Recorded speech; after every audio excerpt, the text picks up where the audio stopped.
Bueno, dejémonos de tonterías y vamos con problemas realmente serios, importantes, con problemas profundos.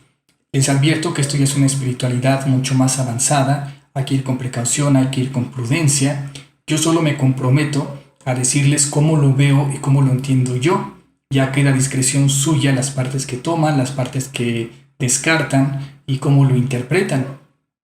Y descuida, si eres un alma buena, si tienes fe en la vida, si tienes fe en Dios, no necesitas ver este video. Todavía estás a tiempo de cerrar este video. Solo haz lo mejor que puedas, sigue viviendo tu vida y con eso es suficiente. Ahora, si quieres saber un poco más, si es parte de tu proceso, conocer un poco más de las cosas, si quieres quedarte, bueno, puedes ver el video completo y, bueno, sacar tus propias conclusiones. Última advertencia, todavía estás a tiempo de cerrar este video. Una vez que lo veas, no vas a poder desverlo. Solo recuerda que la vida no se trata solo de saber y conocer todas las cosas, se trata de vivirla. A veces no es necesario saber y entender todo, solo tienes que vivir una vida sana, una vida buena, una vida digna, y con eso es más que suficiente. Entonces, ¿cómo se plantea generalmente este problema? Bueno, si Dios es amor, si Dios es un Dios de amor, un Dios de bien, si es omnipotente, omnisciente, si es omniinteligente, ¿por qué permite que los niños sufran? ¿Por qué permite que los niños mueran? ¿Por qué permite las guerras? ¿Por qué permite los cataclismos? Entonces, bueno, tenemos varias posturas. Tenemos, por ejemplo, la postura atea. La postura atea dice, bueno, pues es porque Dios no existe. Entonces hacen apología al caos, a la estupidez, al sinsentido. O peor aún, dicen, bueno, es que Dios existe, pero Dios es malo, o Dios es tonto, o Dios es impotente. Entonces, ninguna de esas propuestas ateas nos sirve, porque si tú ya estás luchando contra el caos, contra la oscuridad, contra las guerras, contra el sufrimiento, y los ateos dicen que existen porque todo es un caos absurdo y no puedes hacer nada al respecto, pues estás jodido de entrada. O peor aún, si realmente Dios es malo, Dios es impotente, Dios es tonto, pues todavía peor. Si realmente un ser capaz de crear cosmos enteros es malo y te quiere hacer daño, pues nada que puedas hacer puede... No hay manera de salvarte, ya estás jodido de entrada. Entonces ninguna de las propuestas ateas realmente soluciona nada, te deja peor que como estabas. Entonces tenemos un problema, tenemos millones de niños que están muriendo cada año. ¿Y cuál es la solución que proponen los ateos? Bueno, los ateos no proponen ninguna solución, solo están explicando y justificando que, bueno, todo es un caos sin sentido, nosotros somos autómatas sin libertad, pues es obvio y natural que se mueran millones de niños porque vivimos en una tontería absurda sin sentido. Y entonces estamos jodidos.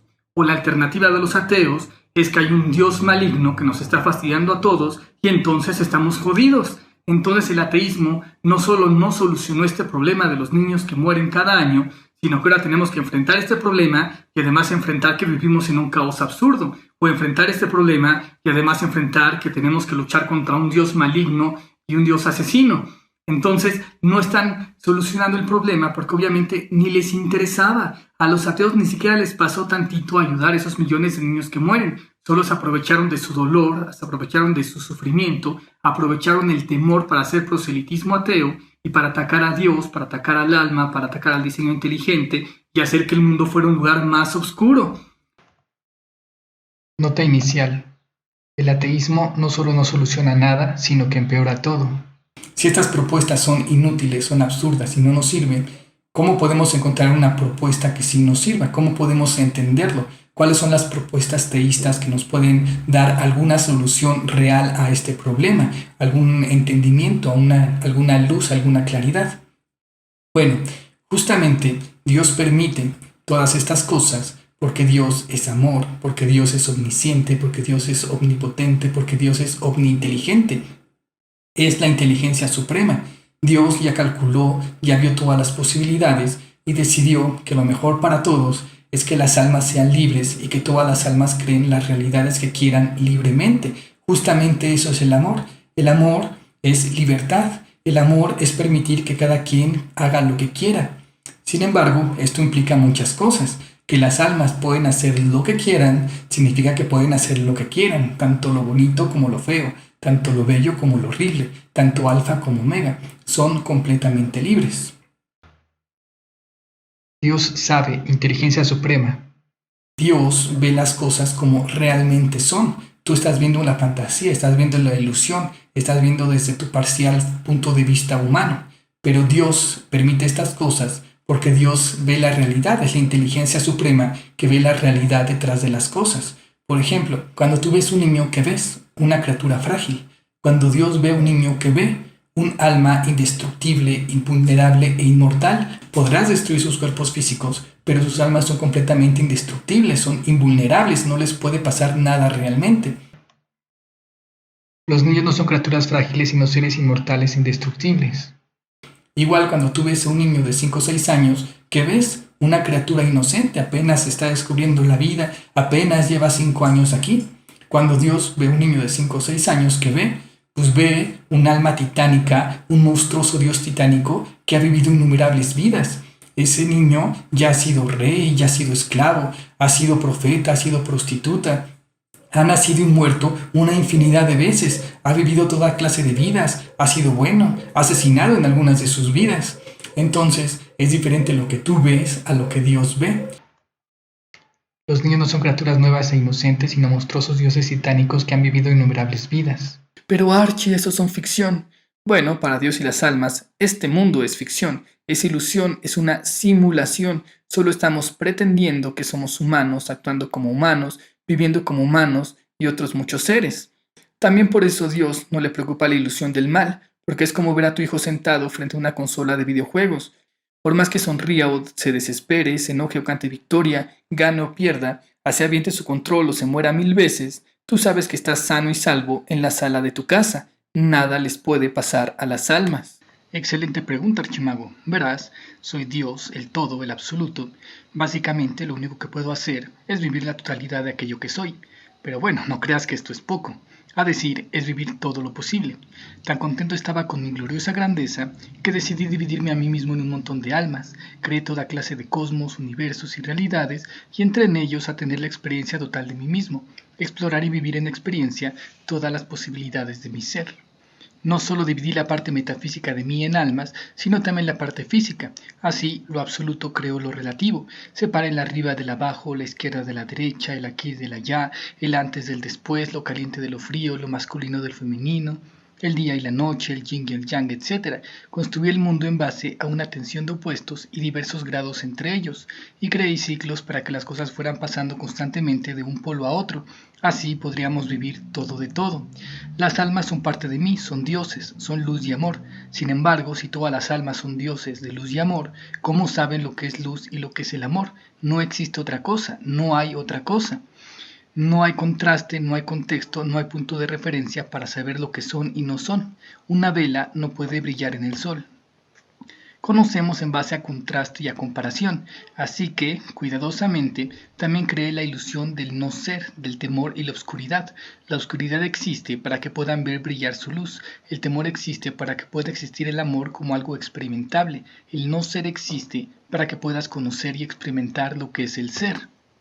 Así, en este cosmos las almas son totalmente libres de probar lo que quieran, todo de todo, tanto alfa como omega, pueden vivir en experiencia cualquier posibilidad que elijan, y, como Dios de amor y libertad total, yo siempre les permitiré todo, jamás interferiré ni coartaré su libertad, jamás les prohibiré, censuraré o impediré nada. Pueden elegir con libertad entre todo lo que quieran, incluso entre la luz y la oscuridad, entre el amor y el temor, entre el ser y el no ser, y todos los infinitos grados que hay entre uno y otro. Así, si en algunos de los cosmos, en algún planeta, las almas deciden crear un paraíso terrenal lleno de luz y felicidad, está muy bien. Si en otro planeta las almas deciden crear mundos apocalípticos al borde de la destrucción, lleno de ateísmo, materialismo, locura y oscuridad, también está bien. Las almas son libres de hacer lo que elijan. Como Dios no me preocupa, pues yo sé la verdad respecto a ellas. Yo sé que son invulnerables, indestructibles e inmortales. Así creen y destruyan 1000 planetas, no les puede pasar nada, están perfectamente seguras, y tarde o temprano todas las almas regresan a mí y al éxtasis total. Además, debes entender que esto es muy superior a tu actual nivel de comprensión humano. Eres mucho más grande de lo que imaginas. El universo es mucho más de lo que crees. Por ejemplo, cuando tú ves a un niño, piensas que es una criatura inocente de unos 5 o 6 años. ¡Ja! Caíste en el mundo de la ilusión, pues en realidad es un monstruoso y titánico Dios encarnado, eterno e inmortal, con la forma de un niño. Ustedes creen que esta es su única vida y que esto es todo. que el máximo potencial de Dios es una vida de aproximadamente 80 años en un solo planeta, pero la verdad es que han vivido una cantidad innumerable de vidas, han nacido y muerto un sinfín de veces, mares enteros, tetrallones y quintillones de almas entrando y saliendo constantemente en toda clase de realidades.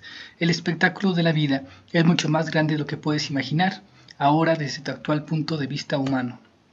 Por tanto, si en alguno de los tantos cosmos, planos y realidades, en algunos de los tantos y tantos planetas, si un Dios encarnado simula ser un adulto que asesina a otro poderoso Dios encarnado que juega a ser un niño, y en base a ese evento decides culparme a mí, luego juzgarme y luego negarme, creyendo que en verdad las almas y los dioses pueden morir, también está bien, pues es tu decisión, es tu fantasía, es tu creación. Yo no voy a intervenir ni interferir en tus creaciones. Finalmente, la vida son sueños del alma. Si las almas deciden soñar cosas bellas o pesadillas, está bien. Soy un Dios de amor y libertad total. Ustedes son dioses poderosos e invencibles. ¿Por qué habría de prohibirles algo? Soñar lo bello es bueno. Y soñar horrible también es bueno, pues es un contraste y comparación para que puedan entender, reconocer y vivir lo bello. Un contexto, un punto de referencia. Al final, todo es amor, al final, todo es bueno, al final, todo está en aras de un bien mayor. Incluso la ilusión de mal y oscuridad son herramientas útiles para las almas, para el autoconocimiento y la exploración del ser, para su proceso de evolución espiritual.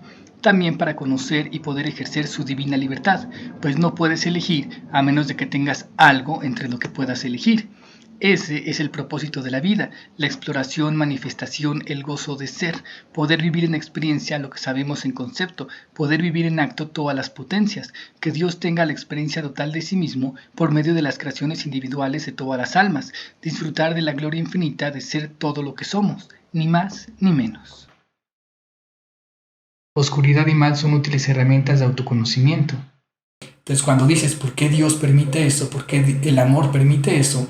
Pues porque Dios, porque el amor pueden ver más allá de lo que tú estás viendo, pueden entender cosas que están más allá de lo que tú actualmente estás comprendiendo. Ahora, vamos con otra parte importante, el silencio de Dios. ¿Por qué Dios calla? Porque si Dios hablara, pues voz tronaría y sería la única voz imperante, nadie podría hablar. Si se escucha la voz de Dios, ningún alma podría hablar. ¿Qué voz podría imponerse a la voz de Dios? Entonces, para que las almas puedan ser libres y crear lo que quieran, Dios tiene que callar. Así las almas pueden hablar. Y con hablar me refiero a crear. Cuando las almas son libres de hablar y decir lo que quieran, son libres de crear lo que quieran. Entonces, este es cómo se resuelve el misterio del silencio de Dios. ¿Por qué Dios, este ser omnipotente, calla? Pues calla para que las almas puedan hablar, puedan hacer ruidos, puedan crear libremente. El silencio de Dios. Dios calla para que las almas puedan hablar, crear. Y bueno, junto con ese tema de la libertad, pues está el tema de la censura, el tema de la prohibición, el tema de la intervención. Por ejemplo, imagínate que vas al cine a ver Harry Potter y de repente llega Dios, revive a los papás de Harry Potter, acaba con el malvado y pues destruye toda la saga de Harry Potter. Entonces, bueno, te cambias de sala y te vas a ver al Señor de los Anillos. Dios hace así, desaparece a los anillos, le hace así a Sauron y se va volando y pues acabó con la saga del Señor de los Anillos. Te metes a otra sala, entras a Marvel, entonces Dios aplasta a Thanos y pues ya no hay Thanos. Es más, todos los superhéroes se quedan sin trabajo porque Dios resuelve todos los problemas de todas las personas y pues ya se acaba todo Marvel. O por ejemplo, estás leyendo a Shakespeare, estás leyendo Romeo y Julieta y de repente Dios les avisa que el otro no está muerto y que no hace falta que se suiciden. Entonces ya no es una tragedia. Romeo y Julieta pues viven y se acabó Romeo y se acabó Shakespeare, ya todas las de Shakespeare. A Hamlet pues nunca envenenaron a su padre, nunca se traumó, nunca tuvo problemas con su tío y pues desaparece Hamlet. También, por ejemplo, estás jugando un juego de video y entonces vas a entrar al jefe más poderoso, llega Dios, estás invulnerable, estás invencible, te da la armadura más poderosa del juego y entonces pues te echó a perder el juego. ¿Ya para qué peleas contra el jefe más poderoso si ya tienes la mejor armadura del juego? Ya te echó a perder todas las novelas, ya te echó a perder todas las películas, ya te echó a perder todos los videojuegos. Entonces, ¿qué hacen las almas? Dicen, Dios, por favor, estate quieto, no intervengas en mis juegos, no intervengas en mis películas, vete tantito, quítate tantito y déjame, yo vivo mis cosas. Pues algo así dicen las almas, pero con sus vidas. Si cada vez que tuvieras un problema en este mundo llegara Dios y te lo resolviera, pues no te dejaría vivir tu vida. Entonces es como un pacto que hacen Dios y las almas. Dios no va a estar interviniendo en el juego, por más que el juego se ponga terrible, por más que el juego se ponga horrible, no va a estar interviniendo. Si cada vez que un alma está en problemas llega Dios y la rescata, pues ¿qué sentido tiene haber creado este mundo en primer lugar? Porque obviamente sí existe el paraíso, en el paraíso no te puede pasar nada, en el paraíso todo es bonito, todo es bello, todo es amor, todo es increíble. Sin embargo, creamos este mundo, y en este mundo lo creamos pues para poder vivir de todo, para que no solo haya sonrisas, alegría y festividad. Aquí puedes vivir de todo, desde el llanto hasta la risa, desde lo bueno hasta lo malo, desde el placer hasta el dolor. Aquí no solo ganas, aquí también puedes conocer lo que es perder. Algún ateo decía, ay, tu Dios deja mucho que desear. Pues no, todo lo contrario, no deja nada que desear. Aquí puedes vivir todo de todo, desde alfa hasta omega, con todo lo que esto implica, todas las cosas buenas o todas las cosas malas, y las almas son libres. Y este es el misterio de la no intervención de Dios. La no intervención de Dios. Dios no interviene para no interrumpir las creaciones de las almas. También los ateos dicen, ay, si existe Dios, entonces ¿por qué me permite ser ateo? ¿Por qué no me censura? ¿Por qué no me veta? ¿Por qué no me lo prohíbe? ¿Por qué no me lanza un rayo y me destruye? Pues justamente porque eres libre de creer lo que quieras. Si quieres creer que todo es una tontería, que no existe Dios, pues adelante, es tu vida, es tu creación, es tu problema. Dios no va a intervenir, no va a hablar y te va a decir, no, estás mal. Dios tampoco va a intervenir y te va a destruir. Simplemente cada alma decide qué hacer. Y como Dios es amor, pues Dios permite que cualquier cosa suceda. Lo que las almas elijan está bien para Dios, porque Dios es amor, Dios es libertad total. Amor igual libertad total.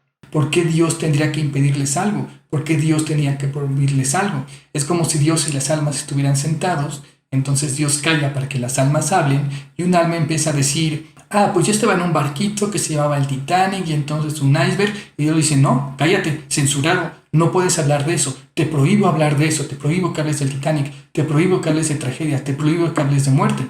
¿Por qué tendría que hacerlo? Porque un Dios de amor, un Dios permisivo, un Dios que permite que todas las almas, un Dios de libertad, tendría que censurar, prohibir o impedir algo a las almas.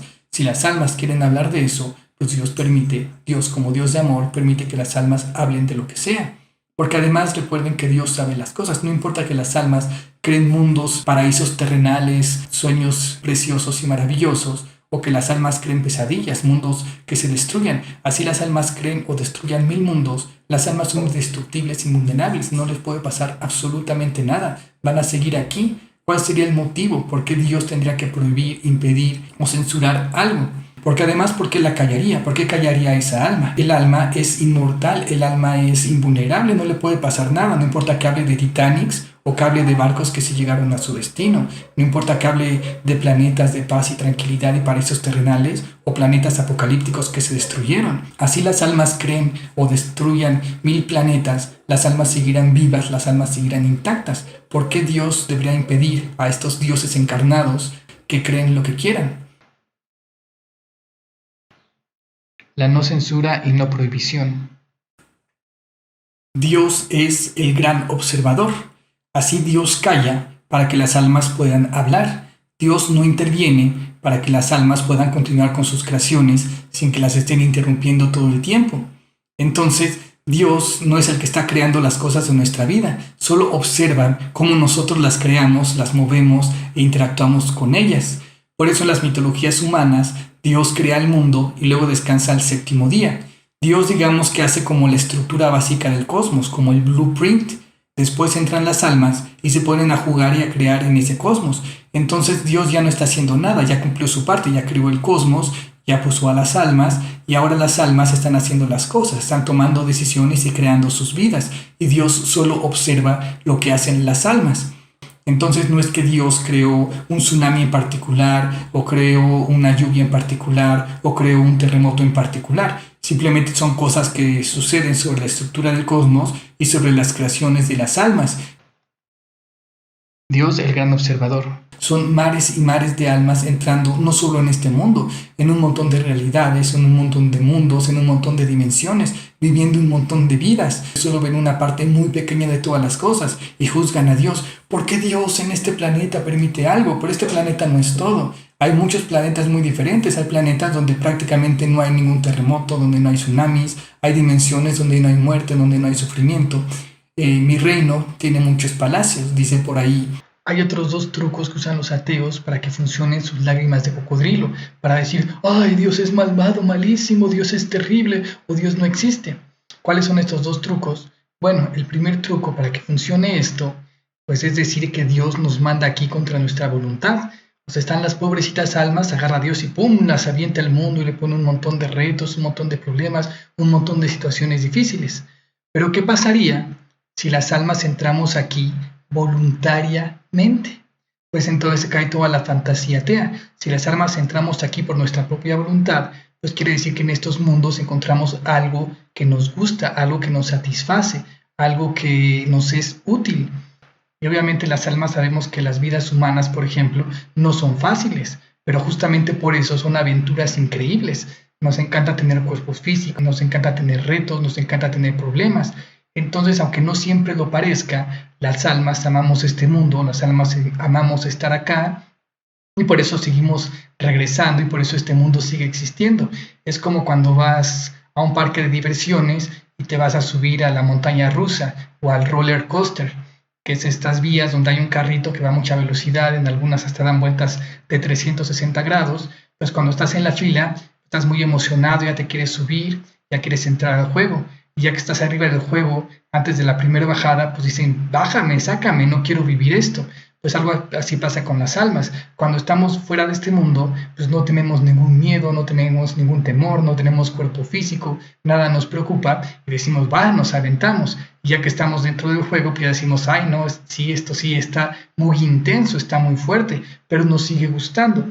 Entonces ese es el primer truco. Dios no envía a las almas contra su voluntad a este mundo, sino que las almas entran voluntariamente porque hay algo en estos mundos que les atrae y que les gusta a las almas. Desmontando el truco ateo 1, las almas entran voluntariamente al mundo. ¿Y cuál es el segundo punto? Pues para fingir que Dios no es ético, pues Dios está aventando a unos terceros. Está Dios y agarra personas ajenas a Él y las obliga a hacer cosas, pero olvidan un pequeño detalle. ¿De dónde saca Dios a las almas? Pues como ya les dije, las almas son partes de Dios. Dios se divide en almas y entra a todos estos mundos a tener la experiencia total de sí mismo. Entonces Dios no está mandando a terceros, Dios está mandando a partes de sí mismo a que exploren todas las posibilidades del ser. Entonces, ya que rompes estos dos trucos de los ateos, pues ya no puedes usar las lágrimas de cocodrilos de ¡ay, pobrecitas almas! ¡Ay, que Dios tan malvado! ¡Oh, Dios no existe! Hagamos proselitismo al caos, la estupidez y la locura.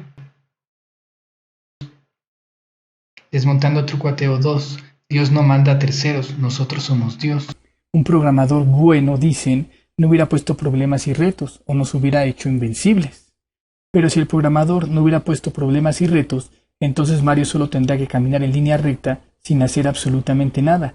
¿Quién hubiera comprado ese juego? Más bien el que hiciera ese juego sería un mal programador. O si el programador te hiciera invencible todo el tiempo, ¿qué sentido tendría el juego? ¿Cuánto lo jugarías antes de aburrirte y dejar el juego a un lado? Entonces también sería un mal programador. Entonces creen que el programador, en caso de existir, solo quiere hacerte perder, sufrir o fastidiarte. Pero créeme, si el programador, es decir Dios, quisiera fastidiarte, simplemente no podrías hacer nada al respecto. El objetivo del programador, Dios, Shigeru Miyamoto y Nintendo no crearon Mario Bros. Para fastidiar a los jugadores, o entonces pues no podrían vender su juego a nadie, sino para proveerlos de una fuente de entretenimiento, de exploración, de recreación y de expresión. La intención final no es que te caigas en los barrancos o que te mate un enemigo, sino justamente que ganes el juego, y que sea gratificante jugar el juego y ganarlo. Si fuera muy fácil, pues no sería gratificante. Si fuera muy difícil, pues nadie nunca ganaría. Un buen programador debe equilibrar perfectamente su juego y de manera muy cuidadosa. El objetivo de Dios no es fastidiarte, sino darte un contexto para la expresión y manifestación de tu ser. Alter paraíso, tomar unas vacaciones de éxtasis total. ¿Por qué Dios no pudo hacer un paraíso perfecto, sin sufrimiento, dolor, muerte, necesidades, oscuridad? Pues claro que lo hicimos. ¿De dónde crees que venimos y a dónde crees que vamos? El paraíso es un estado del ser. Si el paraíso ya estaba hecho, es obvio que al crear estados inferiores, en los que actualmente estamos, pues crearíamos algo diferente al paraíso, con propósitos y objetivos diferentes a los de un paraíso. No se trataba de hacer un paraíso 2.0 o una copia del paraíso. Si creamos un lugar como el cosmos, donde existe la posibilidad del bien y el mal, pues era para tener una experiencia distinta al paraíso con posibilidades diferentes.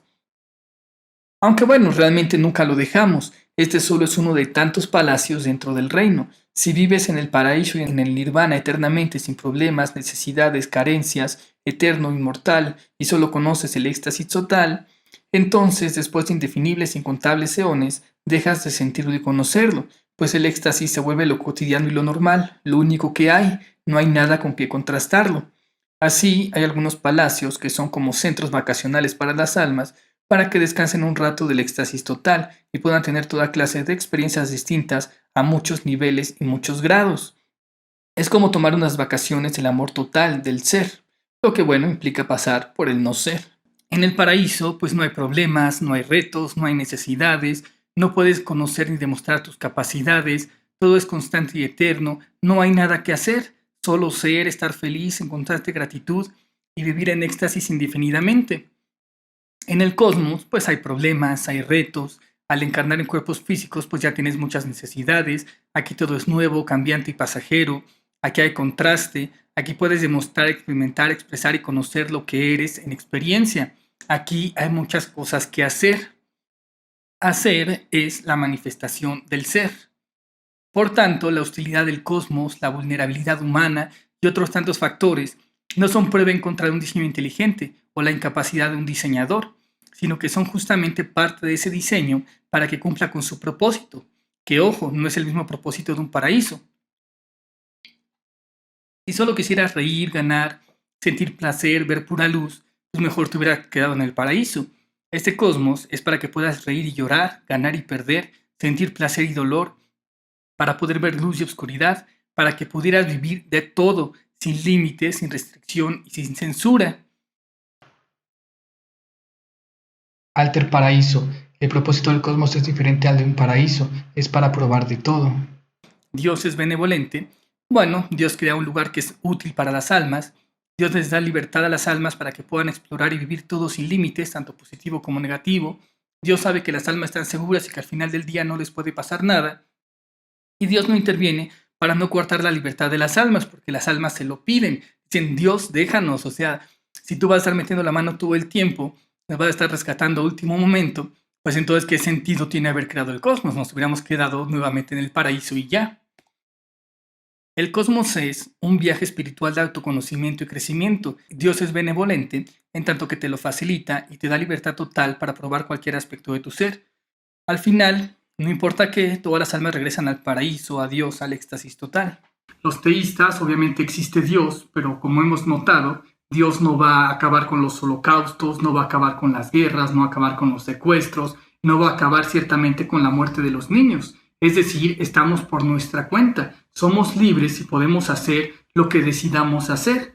Sin embargo, a diferencia del ateísmo, no somos autómatas sin libertad, somos almas libres que podemos alterar el curso de lo físico, somos seres metafísicos que podemos alterar el curso de lo físico y no vivimos en un caos absurdo como piensan los ateos, sino que vivimos en un diseño inteligente. Es decir, este mundo puede ser estudiado con la lógica, con la inteligencia, con la razón. Bueno, Archimago, pero es que tú eres deísta, por eso piensas que Dios calla, que Dios no participa, que Dios solo crea el mundo y luego se desentiende, hace la creación, se va y la deja ahí botada y no le preocupa ni le importa nada. Pero ese no es el Dios, por ejemplo, judeocristiano, un Dios que interviene, un Dios participa, un Dios que le interesa. Entonces, pues, ¿qué está pasando, Archimago? Bueno, en primer lugar sí soy deísta, pero tengo una visión muy particular del deísmo.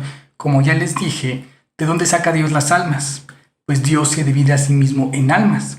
Entonces Dios no crea el mundo y se aparta y se aleja y lo deja botado, sino que Dios se divide en almas y todas esas almas entran al mundo. Dios está inmerso en su creación, está sumergido en su creación. Claro que a Dios le importa, claro que a Dios le interesa, pero a Dios no le preocupa porque Dios sabe cómo funcionan las cosas, Dios sabe cómo son las cosas y pues al final las almas son indestructibles, invulnerables y todas regresan a Dios tarde o temprano. Todos nosotros, todas las almas, somos Dios teniendo la experiencia de sí mismo a través de un montón de almas, de un montón de vidas, de un montón de seres. Entonces, Dios no está alejado de su creación, Dios está inmerso en su creación. Deísmo y Dios judeocristiano. O pues, ¿interviene o no? Solo de manera indirecta por medio de las almas. ¿Y qué hay de la participación? Bueno, no se trata solo de elegir que las almas elijan lo que quieran a lo menso y a lo tonto, sino que hicimos cierta estructura, un proceso del ser, un proceso de evolución espiritual. Entonces nos apartamos de Dios y poco a poco vamos regresando a Dios. Es como si la vida fuera un banquete. Entonces Dios dice, pues coman lo que quieran del banquete. Al principio, pues las almas comen de todo, pero con el tiempo, pues van conociendo cuáles son los platillos más ricos, los platillos que más les gustan, los platillos que saben más feos, y con el tiempo dejan de probar los más feos y se quedan con los más ricos. Es un proceso de evolución. Esto es lo que se llama la inspiración divina. Desde luego, el ser humano está hecho para crecer, para evolucionar espiritualmente, para ser mejor. Tiene esta inspiración, este deseo de crecer, este deseo de regresar a Dios. Entonces tampoco es que no haya importancia, todo está diseñado para que progresivamente vayamos regresando. Proceso del ser, doble propósito de la creación, probar todos los aspectos del ser e ir evolucionando el ser poco a poco hasta regresar a Dios. Inspiración divina, la creación no es 100% imparcial y neutra, las almas tienen una tendencia natural para ser mejores, crecer, avanzar, evolucionar y regresar a casa. El mal y la oscuridad están estadísticamente controlados. Entonces, sí es algo parecido al Dios judeocristiano, pero simplemente es como algunas malinterpretaciones que han habido. Por ejemplo, ¿cuáles son las intervenciones? Las intervenciones, por ejemplo, con Abraham, con Moisés, con David, pues Dios está interviniendo. Pero si se dan cuenta, Dios no está interviniendo directamente, está interviniendo a través de las almas. Está interviniendo a través de Abraham, a través de Moisés, a través de David. No es directamente Dios. Por ejemplo, con Moisés, Dios no necesitaba a Moisés. Si Dios hubiera querido realmente que el pueblo saliera de la esclavitud, hubiera hecho así, ya no hubiera sido esclavo. Hubiera hecho así y el faraón hubiera cambiado su corazón y hubiera dicho, ahora todos son libres, les regalo estas tierras y váyanse para allá. Si Dios hubiera querido, pues simplemente así hubiera sido. No hay nada que Dios quiera que no sea un hecho. Entonces no fue Dios el que sacó a los esclavos de Egipto. ¿Quién fue? Fue Moisés. Fue Moisés que vio su mundo, vio su entorno y entonces recurrió a Dios y le dijo, oye Dios, mira lo que estamos creando, mira lo que está pasando, ayúdame, yo quiero hacer esto, yo quiero salvar a mi pueblo. Entonces son los humanos los que utilizan a Dios. Entonces nuevamente, todas estas intervenciones humanas más bien son las almas y Dios interviniendo a través de las almas. Dios solo interviene indirectamente por medio de las almas, bajo su petición y de acuerdo a su contexto, época, lugar, entendimiento. Ahora, Dios no puede intervenir directamente, pero si tú le pides ayuda, pues obviamente te puede ayudar. Muchas almas pues han dicho, oye, ayúdame, porque estas creaciones se me van de la mano, necesito ayuda, necesito guía, y se han aproximado a Dios. Entonces digamos que Dios puede intervenir indirectamente por medio de las almas, pero nunca directamente. Es claro que Dios no va a acabar con los holocaustos, no va a acabar con los crímenes, no va a acabar con las guerras, no va a resolver el problema de Israel y Palestina. Dios no va a intervenir, esas son creaciones de las almas. Dios solo observa. Pero por ejemplo, que hay de otros casos, donde está Sodoma y Gomorra, o por ejemplo, el presunto diluvio universal, donde Dios se enoja con la humanidad y Dios interviene drásticamente. Bueno, ¿cómo lo veo yo? Pues simplemente es una interpretación poética de eventos naturales y consecuencias naturales. Cuando tú tocas el fuego, te quemas. Es una consecuencia natural de tocar el fuego. El calor del fuego modifica a tu mano, la destruye. Es simplemente la consecuencia natural de tocar el fuego. Ahora, poéticamente podríamos decir, Dios dice que el fuego es sagrado y cualquiera que se atreva a tocarlo recibirá un castigo divino, recibirá la furia y la ira de Dios.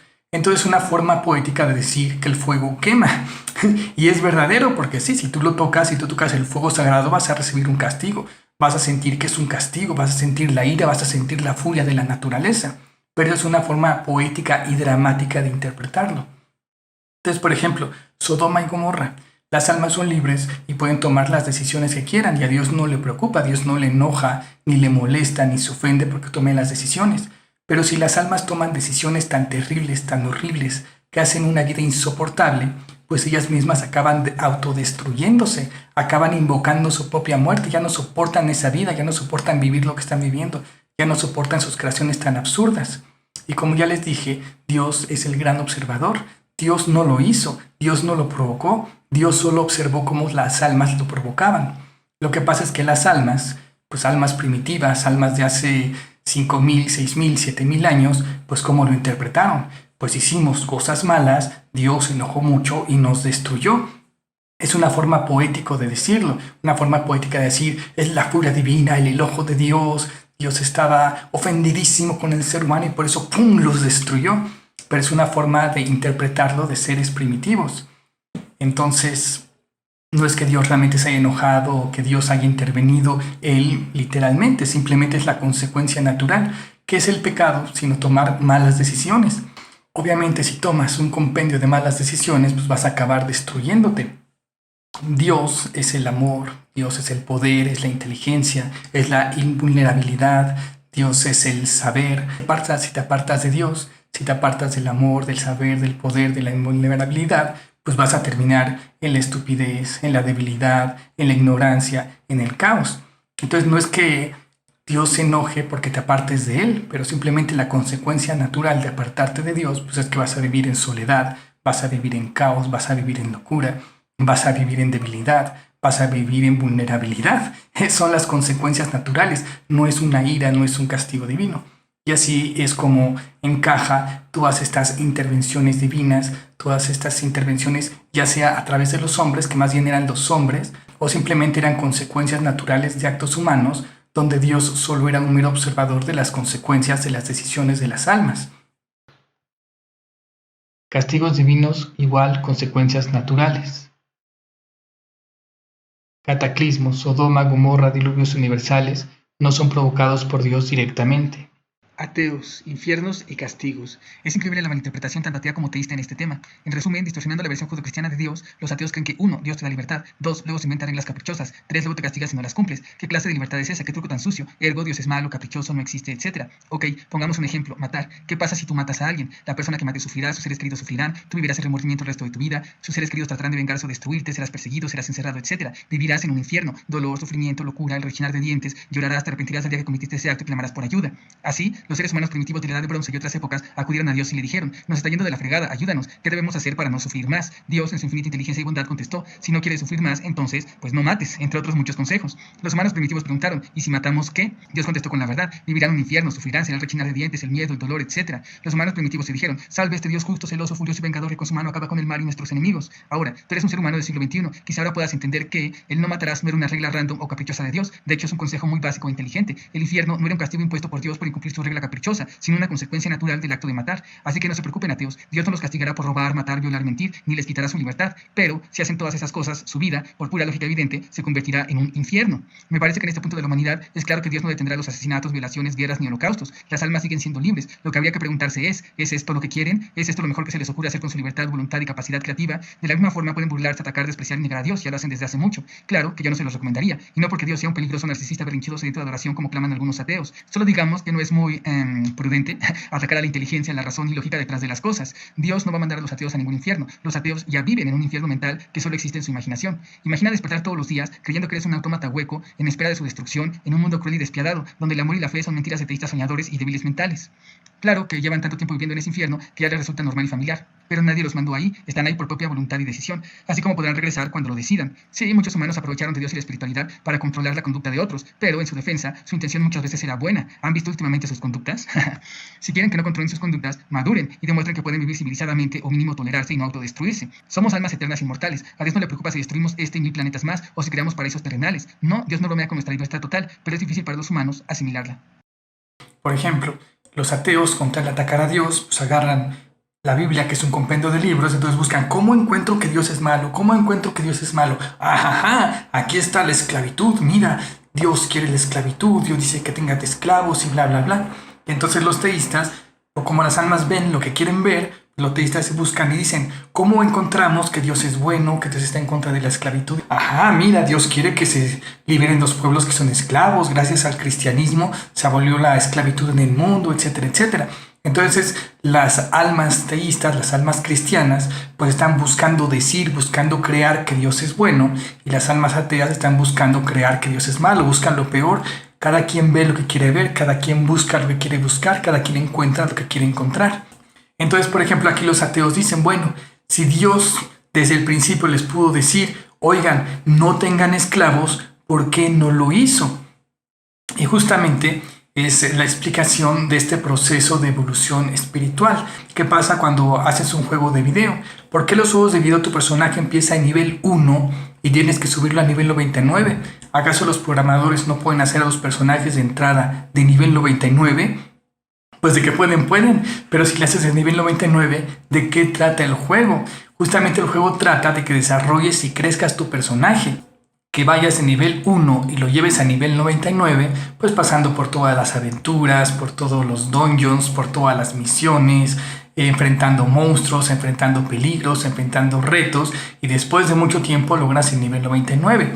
Entonces los ateos lo que dicen es, ¿por qué no llegó a Dios al principio de la creación, le dijo todo a los seres humanos y ya se volvían seres iluminados y perfectos? Pues justamente porque entonces los seres humanos no hubieran tenido la oportunidad de probar todas las cosas.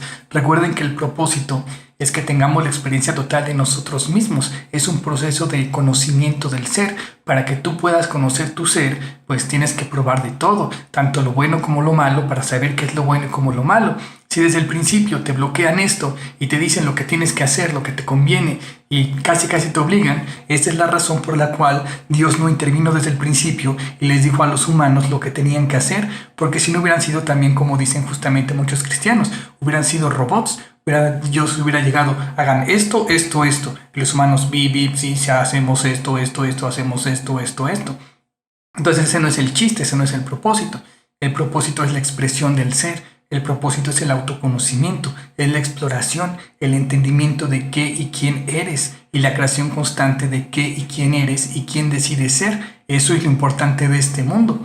Entonces, ¿por qué Dios no lo hace? Porque Dios sabe, porque Dios entiende cómo son y cómo funcionan las cosas.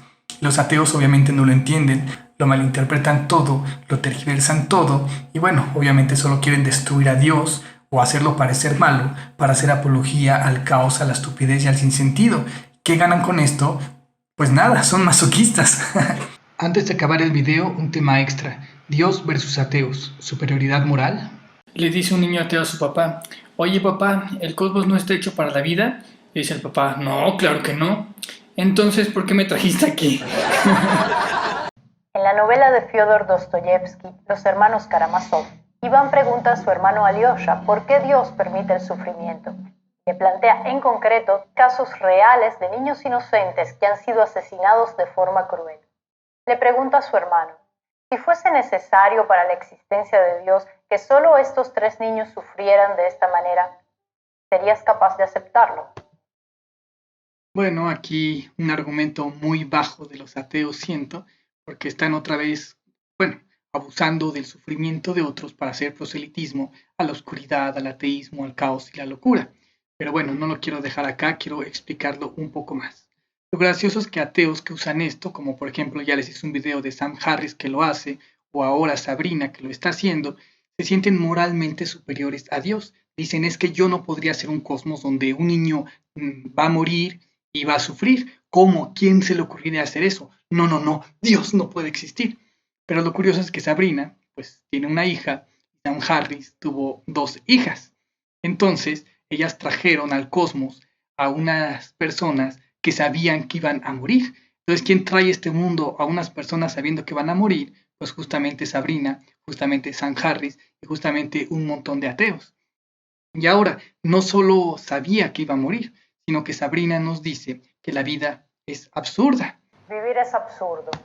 Nos dice, por ejemplo, a Sabrina pues le gusta toda esta crítica, le gusta el pensamiento crítico, le gusta cuestionar, le gusta, por ejemplo, la ciencia y esas cosas. Seguramente se lo va a enseñar a su niña.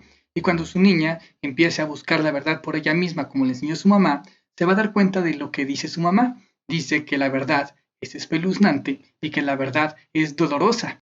La dolorosa verdad es que no hay respuestas correctas ni incorrectas.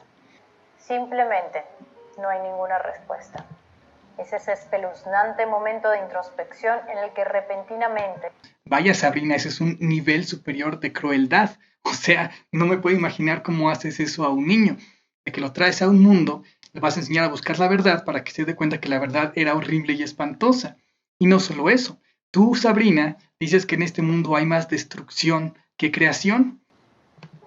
Pero cuando miras con detenimiento, ¿qué sentido puede tener vivir en un universo tan vasto y tan antiguo que apenas somos capaces de comprender? Más oscuro y vacío que luminoso, más destructor que creador. Esa vida que tanto apreciamos también está llena de destrucción y oscuridad. Y aún así traes una niña a este mundo. Y no solo eso. Y además es consciente de su suerte, pues sufre. Sufre no solo ante la idea de la desaparición, sufre por el propio peso de la vida. Morir puede ser doloroso, pero vivir también lo es. Nos dices que morir es doloroso, pero nos dices que vivir también es doloroso. Entonces no solo trajiste a un niño, no solo lo condenaste a morir y desaparecer, sino que lo trajiste a un lugar donde va a sufrir. Eres una torturadora. No sé por qué te estás quejando de Dios, de que trae niños a un mundo donde pueden morir y pueden sufrir, cuando tú y cuando Sam Harris y otros ateos están haciendo exactamente lo mismo e incluso peor. Muy bien, Dios, entonces pues está justificado. Al menos tienes una explicación de que los niños en realidad no murieron porque son almas y siguen vivas. Ok, ahora ustedes ateos, Sam Harris, Sabrina, ustedes trajeron a niños a este mundo, pero ustedes no creen que son almas, ustedes son niños inteligentes y grandes que no creen en esas tonterías. Ustedes creen que los niños solo son seres biológicos y que cuando se mueren desaparecen por siempre. ¿Por qué trajeron niños a este mundo? ¿Cuál es su excusa? ¿Cuál es su justificación? Ahora, ateos, regresamos con ustedes. Ustedes ateos trajeron niños a este mundo, a un mundo que no está hecho para la vida, un mundo que hay más destrucción, que hay más oscuridad y todo. Tienen una razón para haberlo hecho, así como Dios nos mostró la razón que hay detrás de que existan todas las cosas, incluso que pueda haber niños que mueren. ¿Ustedes tienen alguna razón, algún propósito, alguna explicación de por qué lo hicieron? Porque los ateos decimos que todo es absurdo, así que los ateos somos absurdos. Excelente explicación, ateo. Pues sí, desde luego los ateos solo lo hacen porque piensan que todo es absurdo y son absurdos, pero no tienen una explicación para traer a alguien a un mundo que no está hecho para la vida, para que solo sufra y muera. Eso sí es completamente absurdo. A menos Dios se puede justificar de que son almas, que están en diseños inteligentes y que hay un propósito. Incluso hay un propósito para la vida, la muerte y para que pase todo. En cambio, desde el ateísmo, pues no hay tal. Todo es una tontería absurda y sin sentido. Bueno, este es un argumento muy típico de los ateos, pero creo que el que más lo utilizó fue Sam Harris, pues que decía que qué clase de ser vil, despreciable, maligno, nada bondadoso traería niños a este mundo a morir. Y bueno, pues la respuesta es Sam Harris y todos los ateos que tienen hijos. Todos ellos traen niños a este mundo donde saben que existe la muerte, donde saben que existen las enfermedades, donde saben que existen los peligros. Y entonces, ¿quién es el que está jugando a Dios decidiendo traer un ser a este mundo? Tú, Sam Harris, tuvo 2 hijos, o bueno, 2 hijas. Se queja de que Dios es un malvado, un villano, porque trae niños a este mundo y él trae niños a este mundo. Sin embargo, aún así hay muchas diferencias. Por ejemplo, él dice que los niños mueren. Claro, desde el ateísmo todos los seres mueren, todos los seres desaparecen. Y juzga al teísmo a partir de esta creencia del ateísmo. Pero en el teísmo, si realmente existe Dios y existe el alma, ¿qué pasa cuando un niño muere? Pues que el niño sigue viviendo porque es un alma, deja su cuerpo físico y sigue viviendo. Entonces cuando dice, es que Dios es malo porque trae niños a este mundo a morir, al menos Dios se puede defender y puede decir, bueno, en realidad son almas, si se mueren, salen de este mundo y siguen vivas. En cambio, Sam Harris no tiene excusa, porque él trajo a 2 niños a este mundo creyendo que esos niños un día iban a morir, pero no eran almas que se iban a librar, sino iban a morir, iban a desaparecer por siempre. Entonces podemos ver que Dios al menos tiene una justificación y Sam Harris no tiene justificación. Dios al menos puede decir, bueno, este es un diseño inteligente, tiene cosas buenas, cosas malas, pero el propósito final es la evolución del alma. En cambio, Sam Harris dice que no, este no es un diseño inteligente, es una trampa mortal de la que no no vas a salir vivo, que es absurda, no tiene sentido, no tiene propósito, y el muy bruto trae a 2 niños a lo que cree que es ese mundo.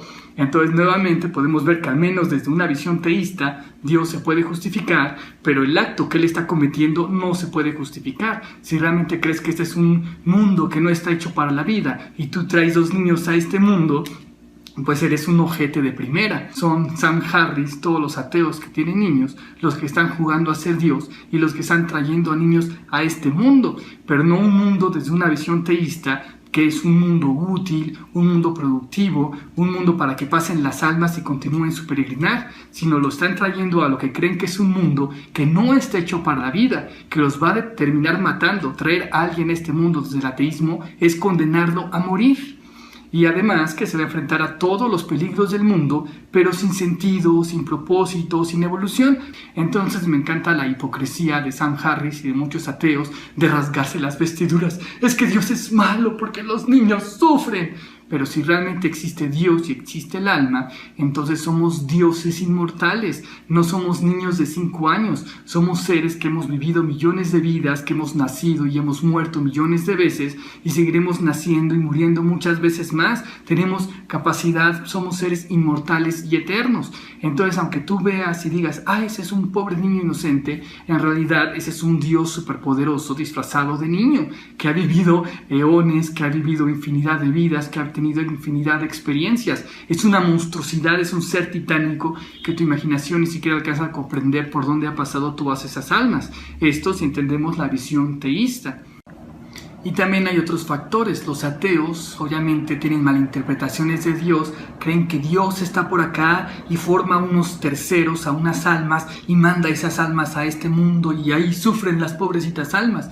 Lo que no entienden es que las almas son partes de Dios. Está Dios, Dios se divide en almas y esas almas entran en los mundos. Entonces, si está muriendo en estos mundos, ¿quién está muriendo? Está muriendo Dios mismo. Es Dios el que se divide en almas y en que entra a los mundos. Entonces, si tú sufres, Dios sufre. Si tú eres feliz, Dios es feliz, porque todos nosotros somos Dios. No es que Dios mande unos terceros a un mundo y les haga cosas malignas a unos seres ajenos a Él, sino que Dios es todas las posibilidades, todas las personas, todos los seres, todas las cosas, y está explorando la totalidad de su ser, lo que obviamente incluye tanto las cosas positivas como las cosas negativas. Ya se los dije, somos el todo, somos el absoluto, el alfa y el omega, el arriba y el abajo, la izquierda y la derecha, la luz y la oscuridad, somos el bien y el mal, y estamos explorando la totalidad de lo que somos. Pero no es que Dios crea unos terceros y mande esos terceros al mundo, sino que es Dios mismo el que está teniendo la experiencia de todas las cosas. Lo que también nos lleva a otro punto. Los ateos piensan que Dios obliga a las almas a entrar en este mundo, las petea. Es que Dios es malo, Dios trae a los niños a este mundo. Pero las almas deciden voluntariamente entrar en estos mundos. Entonces no hay nada de que Dios es un ser malo, sino que Dios es un ser bondadoso porque permite que todas las almas, que son Él mismo, exploren todas las posibilidades del ser. En eso radica la bondad, el amor, en la libertad total de vivir lo que sea, tanto lo bello como lo feo. ¿Por qué los ateos son los peores padres del universo? Porque traen a niños, a sus hijos, los seres inocentes que más deberían amar. 1. A una realidad, cosmos y planeta que dicen que no están hechos para la vida. 2. Donde no son almas peregrinas, sino autómatas frágiles con fecha de caducidad. 3. Y sin razón, propósito o motivo alguno. Esas son tonterías teístas. Solo nacer, decaer y desaparecer por siempre. Porque sí. 4. Y forzarlos a ver ese absurdo mundo demencial y hacerlos contemplar su propia destrucción eterna. Mira, mijo, con mi superioridad moral atea, voy a decir a los teístas el terrible padre que es Dios. ¿Más terrible que tú, papi? Bueno, Dios al menos, 1, construye a las almas una realidad que está hecha expresamente para ellas. 2, son inmortales e indestructibles. Así destruyan sus cuerpos físicos, no les puede pasar nada. 3, tienen un propósito, el proceso del ser, la evolución del alma, la expresión, exploración, manifestación y desarrollo del ser. 4, sí, habrá luz y obscuridad, pero todo está en función del autoconocimiento, en aras de un bien superior. Así que su sufrimiento no es en vano o gratuito como en el ateísmo, donde sufre sin sentido y a lo tonto. Postdata, las almas no son hijas de Dios, sino partes de Dios. Las almas entran voluntariamente, no son forzadas. Los niños inocentes no son niños inocentes, solo lo parecen. Son titánicos dioses que han vivido incontables vidas, nacido y muerto varias veces. Finalmente, si ateos como Sam Harris pueden traer niños a este mundo y decir que es algo bueno, porque la vida al final pues es algo sorprendente, es algo completamente fascinante, vale la pena vivirse, vale la pena existir, aunque sea un momento breve y después desaparecer, pero pues es mejor haber existido que nunca haber existido, a pesar de que los ateos piensen que después de existir vas a desaparecer por siempre y a pesar de que crean que esta existencia no tiene sentido ni va a ningún lado. Entonces, si desde el ateísmo puede ser bueno traer niños a este mundo, pues muchísimo más desde el teísmo, donde el cosmos sigue siendo grandioso, increíble, la vida es una experiencia formidable, pero además no vas a dejar de existir, sino que vas a traerlo a esta existencia y va a seguir existiendo en otros planos y en otras cosas, y donde este mundo está expresamente diseñado y creado para que las almas vivan, se expresen y sean. Si desde el ateísmo, donde vas a morir y no está hecho para la vida, vale la pena, pues desde el teísmo, donde la muerte es ilusión y está hecho explícitamente para la vida, pues es todavía más bueno. Si un ateo puede ser bueno porque trae niños a este mundo a pesar de la oscuridad, pues un Dios mucho más puede ser bueno por traer personas a este mundo, seres a este mundo, a pesar de la oscuridad, y sobre todo sabiendo que la oscuridad es ilusión, que las almas son eternas, que las almas son inmortales, que las almas son invulnerables y no les va a pasar nada, y sabiendo que tanto lo negativo como lo positivo es parte del descubrimiento, de la autoexpresión y de la exploración del ser y del alma. Saludos, besos y abrazos, Archimago. Extra 1. Superioridad moral, Dios versus ateos. Y bueno, espero esto al menos les dé un poco, no les estoy explicando todo, pero al menos les estoy abriendo las puertas para que entiendan que el panorama es mucho más grande y que no nos podemos quedar con las tarugadas ateas porque nos va a llevar la fregada. También está este doble estándar ateo. Por un lado tienen que decir que el cosmos es maravilloso, que la vida es increíble, pues para decir que la ciencia y que la sinfonía cósmica y todo. Pero cuando quieren atacar a Dios, pues tienen que decir que la vida es horrible, que es espantosa, que nadie lo hubiera creado, que todo está mal, que todo es incorrecto. Entonces, por un lado tienen que decir que la vida es guau, increíble y maravillosa, y por otro tienen que decir que la vida es horrible y espantosa. Los ateos sacan lo peor de mí porque siempre buscan lo peor de todas las situaciones. Pero en general, pues la vida es bastante increíble, la vida es maravillosa, es una experiencia que vale la pena, por eso estamos aquí. Y obviamente las almas sabemos que las vidas humanas, por ejemplo, no son fáciles, pero justamente por eso son aventuras increíbles. Nos encanta tener cuerpos físicos, nos encanta tener retos, nos encanta tener problemas. Entonces, aunque no siempre lo parezca, las almas amamos este mundo, las almas amamos estar acá, y por eso seguimos regresando y por eso este mundo sigue existiendo.